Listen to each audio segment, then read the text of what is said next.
Hello नमस्ते अभिवादन म सलीम र स्वागत छ तपाईलाई एमएस एक्सेल मास्टरी कोर्सको लेसन नम्बर 2 मा डे 2 मा। त आउनुहोस् आजको भिडियो सुरु गरौँ।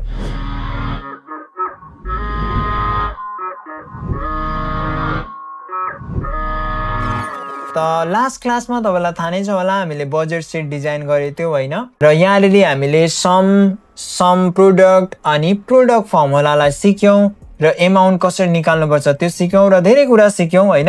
अब यहाँनेरि म चाहन्छु यसलाई एउटा हेडिङ दिन माथिपट्टि बजेट सिट भनेर लेख्न। त मलाई माथिपट्टि एउटा र चाहियो त यसलाई सिलेक्ट गरौँ हैन 1 लाई, किनकि 1 को माथि मलाई र चाहिएको छ।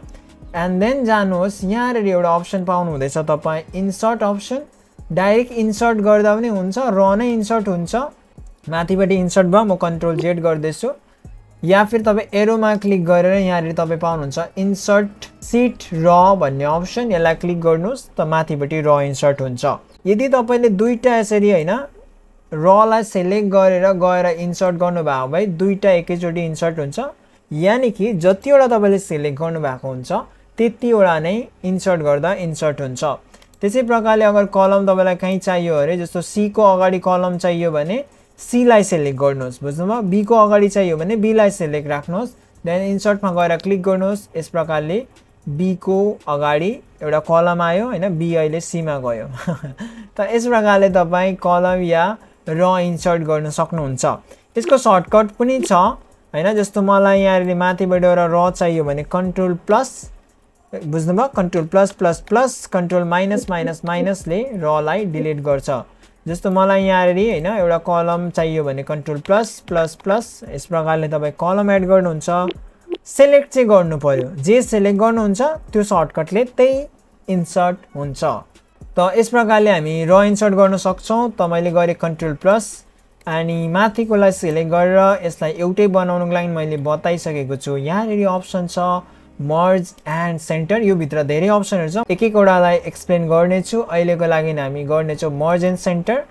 एन्ड यहाँनेरि हामी लेख्नेछौं हाम्रो हेडिङ बजेट सिट भयो। यसलाई हामी सिलेक्ट गरेर यस प्रकारले साइज इन्क्रिज गर्न मिल्यो, कलरहरु गर्न मिल्यो हैन। र यो प्रिन्टिङमा जुन तपाई लाइन देख्नु हुँदैछ नि, यो प्रिन्टिङमा आउँदैन। कन्ट्रोल पी गरी हेर्नुहोस्, छैन यो जग्गामा। त अगर तपाई लाइन पनि प्रिन्ट गर्न चाहनुहुन्छ भने तपाईले बर्डर लाउनु पर्यो। अब बर्डर नलगाएर अरु अप्सन पनि छ, त्यो म पछि देखाउने छु ल। अहिले बर्डर लगाऊ। बर्डर अप्सन तपाई फन्ट ग्रुपमा पाउनुहुन्छ, फन्ट ग्रुप। यहाँ जानुहोस् एन्ड यहाँनेरि तपाई आउटसाइड हैन केवल बाहिर बाहिर लाउने and thick outside border, bottom double border पाउनुहुन्छ। तर अहिले हामीलाई गर्नु छ अल बर्डर। बुम, सबैमा बर्डर लागिसकेको छ। मैले यो कन्ट्रोल ए ले डेटा सिलेक्ट गरे। अगर कर्जर बाहिर छ भने र कन्ट्रोल ए गर्नुभयो भने पुरै सिलेक्ट हुन्छ। तर डेटा जहाँ छ, जहाँ अलरेडी लेखेको छ त्यहाँ कन्ट्रोल ए गर्नुभयो भने त्यति एरिया मात्रै सिलेक्ट हुन्छ, जति एरियामा लेखिएको जति एरियामा जति एरियामा तपाईको डेटा छ, बुझ्नुभयो। त कन्ट्रोल पी गरौँ। त यस प्रकारले अहिले के आइसकेको छ, बर्डर आइसकेको छ। हजुर, त नेक्स्ट सिटमा बढौँ। यो सिट मैले हिजै लिइरहेको थिएँ हैन। कुनै पनि सिटलाई तपाई डिलिट गर्न सक्नुहुन्छ, राइट क्लिक गरेर डिलिट अप्सन, रिनेम पनि गर्न सक्नुहुन्छ, इन्सर्ट पनि गर्न सक्नुहुन्छ, या कपी पनि बनाउन सक्नुहुन्छ। यहाँ अप्सन आइरहेछ हैन। डिलिट गर्दा एउटा वार्निङ आउँछ, डिलिट गरी हेर्नुहोस्, आएन। तर यसमा वार्निङ आउँछ किनकि यसमा डेटा छ।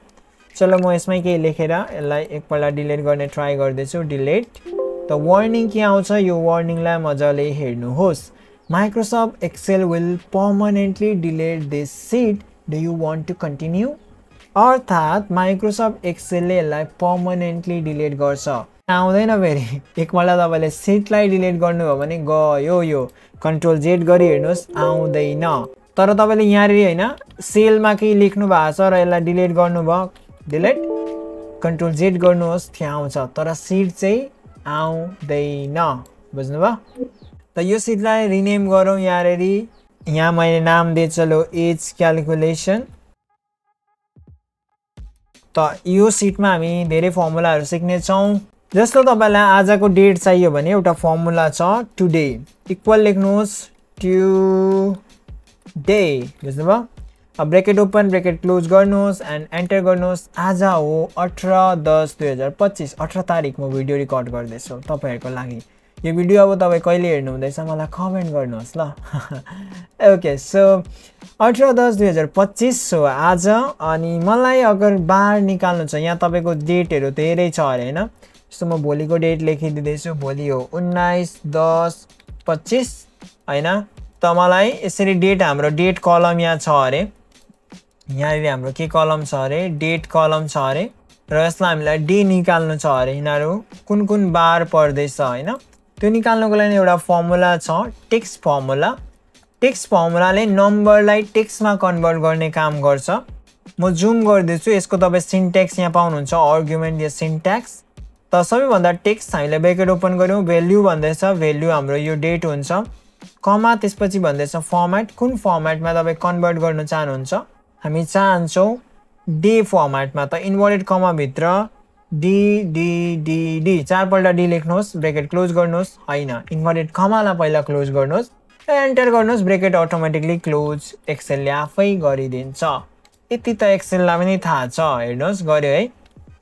सटरडे हो आज भोलि हो सन्डे। यसलाई जस्ट ड्र्याग गर्नु त छ फर्मुलालाई ड्र्याग गर्दा मिल्छ किनकि फर्मुला जब ड्र्याग गर्नुहुन्छ त यो हाम्रो सेल नम्बर चेन्ज हुन्छ। हेर्नुहोस् अहिले के आयो A3 माथिको सेल नम्बरमा हेर्नुभयो भने के छ A2 छ। तर जब हामी फर्मुलालाई ड्र्याग गर्छौं त्यतिखेर के हुन्छ भन्दाखेरि सेल नम्बर जुन दिएको हुन्छ त्यो चेन्ज हुन्छ जसको कारणले गर्दा एन्सर यस प्रकारले निक्लिन्छ। बुझ्नुभयो। र एउटा फर्मुला म तपाईलाई सिकाउँदैछु जसको नाम हो डेट डिफ। यहाँ मैले एउटा डेट लिएछु हैन 19/10/2025 हिजोको डेट हो र म यहाँ लेख्दैछु 12/5/2025 ठीक छ। मैले लेखे 12/5 भएन रहेछ यहाँ एउटा स्ल्याश हुन्छ। अब हेर्नुहोस् न जस्तो मैले यो सेल नम्बरमा के गल्ती गरेर म लेख्न एडिट गर्न चाहन्छु त जसै लेख्न थाल्छु ब्युम पहिलाको लेखेको जान्छ। त्यसलाई सेललाई एडिट गर्नको लागि तपाई या त डबल क्लिक गर्नुहोस् यस प्रकारले त यो एडिट मोडमा खोलिन्छ या F2 गर्नुहोस् तब पनि एडिट मोडमा खोलिन्छ। बुझ्नुभयो।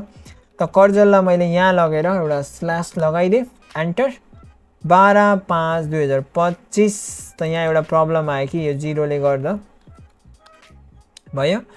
त म चाहन्छु यो 19 एकछिनको लागि यसलाई तल लिएर यो मुभ मैले मुभ ह्यान्डलबाट गरेको हैन बुझ्नुभयो होला। यो दुईटा बीचको डिफरेन्स मलाई हेर्नु छ। यो दुईटा डेटमा कति दिन बितिसक्यो हैन हुन्छ नि यो तारिकदेखिको यो तारिकको तपाईलाई डेटाको समरी निकाल्नु छ। त्यतिखेर तपाई चाहनुहुन्छ कति दिन बितिसक्यो कति दिनको ग्याप छ दुईटाको बीचमा त्यो हेर्नको लागि हामी एउटा फर्मुला युज गर्ने छौं जसको नाम हो डेट डिआइएफ डेट डिफ डेट बीचको डिफरेन्स। ब्रेकेट ओपन गर्नुहोस् एन्ड सबभन्दा यहाँ चाहिँ यसको सिन्ट्याक्स आउँदैन ल सिन्ट्याक्स आउँदैन। सबभन्दा पहिला तपाईले ठुलो डेट दिनु पर्यो जुन पहिला आको डेट हो यो कमा त्यसपछि सानो यो अहिले जुन छ यो डेट दिनुहोस् एन्ड कमा देन तपाईले यहाँ इन्भर्टेड कमा भित्र फर्मेट बताउनु पर्छ के को डिफरेन्स हेर्नु। म चाहन्छु दिनको डिफरेन्स हेर्न डे को त एउटा डी मात्रै लेखेर inverted comma close then enter गर्नुहोस् 160 डेज भइसकेछ। अगर मलाई मन्थको डिफरेन्स हेर्नु छ भने जस्ट म यहाँबाट गएर एम गरिदिन्छु मन्थ 5 मन्थ्स भइसकेछ एन्ड अगर मैले यहाँ गर्दिए वाइ त इयरको डिफरेन्स आउँछ 0 इयर किनकि यो दुईटा डेट एउटै इयर भित्रको डेटहरु हुन्। बुझ्नुभयो। ओके सो अघिको जुन फर्मुला यहाँ थियो हैन सटरडे जुन हामीले निकाल्यौं त मलाई अगर मन्थ निकाल्नु छ भने मन्थ निकाल्नु पनि सजिलो छ। मैले माथि हेडिङ लगाइदिए मन्थ भनेर त टेक्स्ट फर्मुला युज गर्ने किनकि हामीलाई नम्बरलाई हामी टेक्स्टमा कन्भर्ट गर्दै छौं हैन। भ्यालु हाम्रो यो हुन्छ कमा इन्भर्टेड कमा भित्र यहाँ एम एम एम एम चारपल्ट एम लेख्नुहोस् जसरी डी डी चारपल्ट लेख्नु भएको थियो एन्टर गर्नुहोस् मन्थ आउँछ अक्टोबर। अगर यहाँ तपाईले चारपल्ट वाइ लेख्नु भयो भने के इयरको नाम लेखेर आउँछ आउँदैन यो आउन त आउँछ 2025 आउँछ यो टेक्स्टमा कन्भर्ट भइसकेछ। बुझ्नुभयो। हल्का म ठुलो गरिदिदैछु। जब पनि तपाई नम्बर लेख्नुहुन्छ जस्तो मैले यहाँ नम्बर लेखे नम्बर राइट साइडमा आउँछ कहाँ आउँछ राइट साइडमा र यो टेक्स्टलाई हेर्नुभयो भने कहाँ आउँदैछ लेफ्ट साइडमा आउँदैछ र जसै हामीले यसलाई टेक्स्टमा कन्भर्ट गर्यौं यो 2025 अहिले नम्बर छैन यो टेक्स्टमा कन्भर्ट भइसकेको छ। बुझ्नुभयो। भले यो इयर लेखेर आएन तर यो टेक्स्टमा कन्भर्ट भइसकेछ। अनि यदि तपाईले यहाँ चारटा डी नलेखेर या चारटा एम नलेखेर यो दुईटा लेख्यो भने के हुन्छ तपाईको क्वेशन होला, या एउटा लेख्दा के हुन्छ, यस प्रकारले आउँछ। बुझ्नुभयो? टेक्स्टमा कन्भर्ट भएर आउँछ तर लेखेर चाहिँ आउँदैन।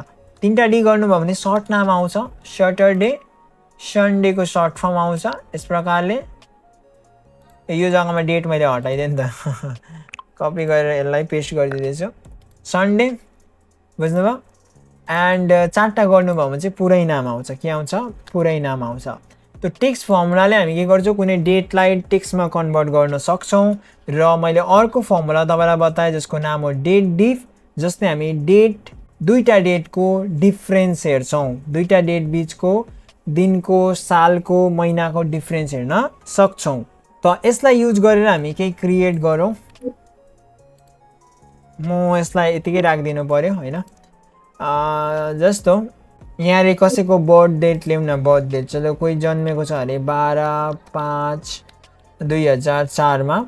अब मलाई निकाल्नु छ ऊ जन्मेको दिन कुन बार पर्थ्यो, त त्यसको लागि कुन फर्मुला लगाउने? हजुर, टेक्स्ट फर्मुला लगाउने, किनकि टेक्स्ट फर्मुलाले हामी नम्बरलाई टेक्स्टमा कन्भर्ट गर्छौँ। भेल्यु यो हुन्छ, कमा फर्मेट हुन्छ हाम्रो डी। अगर मन्थ हेर्नु छ भने एम चारटा एम एन्टर गर्नुहोस्। वेटनेसडे पर्ने रहेछ हो।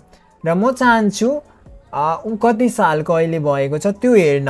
अब यहाँ हेर्नुहोस् है, हामी कसरी एज निकाल्छौँ भन्दाखेरि जन्मेको साल र अहिले जुन करेन्ट साल बिचको भिन्नता होइन, डिफरेन्स गर्छौँ र बिचमा जति साल आउँछ त्यही हाम्रो एक्चुअल एज हो। त त्यसको लागि डेट डिफ फर्मुला, कुन formula? Date dif formula, bracket open गरौँ। अब सबभन्दा ठुलो डेट, पहिलाको डेट हाम्रो यो डेट हो, कमा। अब यहाँ कुन डेट हुन्छ? करेन्ट डेट होइन। मैले यहाँ अलरेडी लिइरहेको छु करेन्ट डेट टुडे फर्मुलाले। या फिर तपाईँ के गर्नु सक्नुहुन्छ भन्दाखेरि यहीँनेरि पनि डाइरेक्ट टुडे फर्मुला तपाईँ युज गर्न सक्नुहुन्छ। यहीँनेरि तपाईँ युज गरिदिनुहोस् today, bracket open, bracket close, टुडेको ब्रेकेट ओपन र ब्रेकेट क्लोज गर्नु नबिर्सिनुहोस्। देन कमा। अब यहाँ तपाईँले फर्मेट बनाउनु पर्यो, के को डिफरेन्स हेर्ने? सालको, त्यसको लागि Y, inverted comma close, then enter. अब यहाँ उसले ब्रेकेट क्लोज गरेको लास्टको एक्सेप्ट गरौँ। 21 वर्ष पुगेछ। कति महिना भयो टोटल त्यो निकाल्नु छ भने सेम फर्मुला हुन्छ। म एकपल्ट फेरि देखाइदिँदैछु। Equal date dif, bracket open, सबभन्दा पहिला ठुलो डेट होइन जुन साल जन्मेको, कमा, र अहिलेको current date, bracket close. Bracket close भएन, 0 पो आयो होइन, ब्रेकेट क्लोज, कमा। त्यहाँदेखि अब यहाँ के हुन्छ? मन्थको लागि एम, के हुन्छ? एम, एन्टर, ब्युम। त टोटल महिना भएछ 257 महिना। Oh my goodness. Total day हेरौँ ल, टोटल डे। त टोटल डे हेर्नुको लागि सेम फर्मुला हो। त म एक काम गर्दैछु, यसलाई नै कन्ट्रोल ए कपी एन्ड यहाँ आएर कन्ट्रोल भी पेस्ट एन्ड भित्रपट्टि मात्रै केवल चेन्ज गरौँ, जस्ट डी। टोटल डेज आइसकेछ 7829 दिन। यस प्रकारले। त अगर मलाई हेर्नु छ अरे रनिङमा, जस्तो 21 वर्ष पुगेर कति महिनाले रनिङमा छ त्यो हेर्नको लागि जस्ट स्लाइटली यहाँ चेन्ज गर्नुपर्छ। त्यो चेन्जेस चाहिँ म तपाईँलाई देखाउँदैछु। एम को अगाडि वाइएम लेखिदिनुहोस्, वाइ, जस्ट वाइएम मतलब इयरभित्र कुन चाहिँ मन्थ चल्दैछ, 5 महिना चल्दैछ। एन्ड दिन कति चल्दैछ त्यसको लागि एमडी गर्नुहोस्, मनभित्र कुन चाहिँ दिन चल्दैछ एन्टर गर्नुहोस्। 21 वर्ष 5 महिना 6 दिन करेन्टली रनिङमा छ। बुझ्नुभयो? अब लास्ट एउटा फर्मुला आजको भिडियोमा म देखाउँदैछु जुन चाहिँ हो तपाईँको इडेट फर्मुला। त्यसको लागि म हल्का डेटा रेडी गर्दैछु। त यहाँ हामीले कुनै सामान पर्चेस गऱ्यौँ अरे, चलो मोबाइल हामीले पर्चेस गऱ्यौँ अरे, पर्चेस डेट आजकै अरे, त टुडे फर्मुला हामी युज गर्न सक्छौँ होइन। त टुडे फर्मुलाले आजको डेटलाई हामीलाई एक्सपायरी डेट निकाल्नु छ। जस्तो हामीले मोबाइल किन्यौँ, हामीलाई चलो 2 सालको वारेन्टी मिल्यो, वारेन्टी 2 सालको 2 इयर्स। त कति कुन दिन गएर चाहिँ हाम्रो वारेन्टी ग्यारेन्टी जे पनि हो सकिन्छ त्यो निकाल्नको लागि हामी ई डेट फर्मुला युज गर्न सक्छौँ। ई डेट युज गरिन्छ फ्युचर डेट हेर्नको लागि। तपाईँ यहाँ हेर्न सक्नुहुन्छ। जस्तै म यहाँ ई डेट लेख्छु होइन, E date return the serial number of the date that is indicated number of month before or after the start date. बुझ्नुभयो? स्टार्ट डेटको अगाडि या पछाडिको डेट हेर्न यसले सहायता गर्छ। हामी त अहिले फ्युचर हेर्दैछौँ, अगाडिको हेर्दैछौँ। इ डेट लेख्नुहोस्, स्टार्ट डेट हाम्रो यो भयो, अहिलेदेखिको हाम्रो के चल्दैछ, वारेन्टी चल्दैछ आजको दिनदेखिको, कमा मन्थ्स कति महिना बादको तपाईँ तारिक हेर्ने। अब यसमा चाहिँ मन्थमा लाउनु पर्छ, यहाँले 2 लाउयो भने 2 महिना बादको देखाउँछ। त पहिला तपाईँले इयरलाई मन्थमा कन्भर्ट गर्नु पर्यो। 2 साल भन्नाले तपाईँको 1 सालमा 12 महिना, 2 सालमा 24 महिना होइन।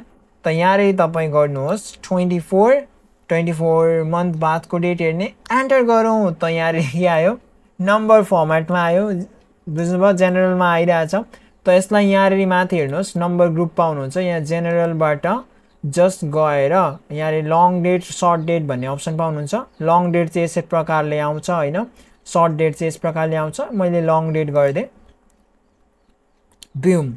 त 18 अक्टोबर 2027 मा गएर हाम्रो एक्सपायरी डेट हुने रहेछ, एक्सपायरी हुने रहेछ हाम्रो वारेन्टी, बुझ्नुभयो। त मैले यहाँनिर तपाईँलाई 3-4टा फर्मुला एक्सप्लेन गरेँ। सुरुमा टुडे, सेकेन्डमा टेक्स्ट फर्मुला, यिनीहरू सबैलाई प्र्याक्टिस गर्नुहोस्। थर्डमा तपाईँको डेट डिफ फर्मुला, अनि 4 नम्बरमा चाहिँ इ डेट फर्मुला। त आजलाई यति नै गरौँ होइन, यतिलाई पहिला प्र्याक्टिस गर्नुहोस्। एन्ड तपाईँले केही बुझ्नु भएन भने कमेन्ट गरेर सोध्नुहोस्।